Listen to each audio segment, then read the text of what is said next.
Bonjour à tous, je suis ici dans ce que j'appellerais le paradis de Alain. Bonjour Alain. Bonjour. Eh bien, effectivement, ce jardin, sa création date depuis 35 ans environ. Il a fortement évolué au fil des années. Il n'était pas aussi arboré, je dirais, lorsque j'étais en activité. Le jardin amène des passions annexes qui sont le bassin avec ses carpes, mais également une activité de bonsaï qu'on retraduit par la suite dans la taille de nos végétaux. C'est ça. Alors bon, évidemment, le bassin, c'est déjà depuis quelques années que tu t'occupes de bassin, Alain. Le bassin a été créé il y a 35 ans également. Évidemment, il ne respecte pas les critères des bassins d'aujourd'hui avec le PDM et les conceptions que l'on peut avoir. J'étais un peu précurseur dans les bassins, notamment dans la région du Havre, où les bassins étaient peu nombreux. Donc il est d'une conception un peu particulière puisqu'il a été fait avec une première couche de béton, un polyane et une deuxième couche de béton. Ceci étant, malgré des micro-fissures, le bassin tient parfaitement l'eau et ne pose aucun problème.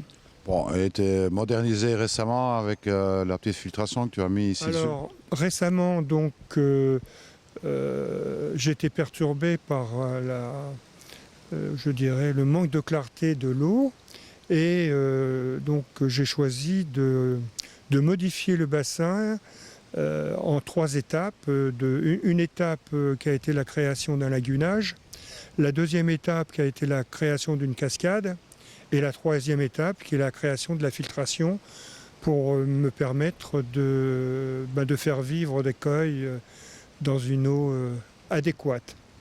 Ben voilà, donc c'est un jardin qui reste vivant parce qu'il y a toujours des projets qui sont dans l'air, des modifications de massifs. Je crois qu'un jardin n'est jamais terminé. Hein. C'est quelque chose qui... Un jardin se modifie tous les ans. Tous les ans. On change les essences, on change la conception, on change la forme, on change pour des raisons de couleur. Donc c'est un travail qui ne s'arrêtera jamais. En tous les cas, moi je peux te féliciter pour le travail accompli ici parce que c'est vraiment fantastique. Vous regardez les images, tout se traduit en images très, très facilement. Malgré qu'on n'a pas de rayon de soleil aujourd'hui, mais bon, avec un rayon de soleil, ça doit être encore plus éclatant, plus magnifique. Mais bon, il n'y a rien à dire. Ceci étant, en ce qui concerne les couleurs, bon, on a des couleurs, évidemment, aujourd'hui, le ciel, on n'a pas le ciel avec nous. Mais les couleurs dans un jardin s'apprécient du matin au soir. Et peut-être que les plus belles couleurs sont celles de la soirée. C'est-à-dire au coucher du soleil, lorsqu'on a la chance de l'avoir et qu'il soit un peu roux. Et là, on a des couleurs chatoyantes et malheureusement éphémères. Oui, bon, il faut profiter de ce qui est éphémère aussi. Exactement. D'accord, il faut profiter de l'instant présent.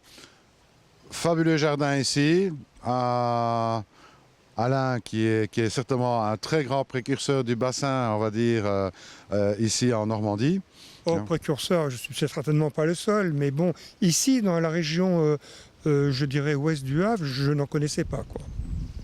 Eh bien, félicitations en tout cas pour tout le travail accompli. Et puis, à très bientôt. Et comme je dis toujours, surtout, ne soyez pas sages. Salut à tous.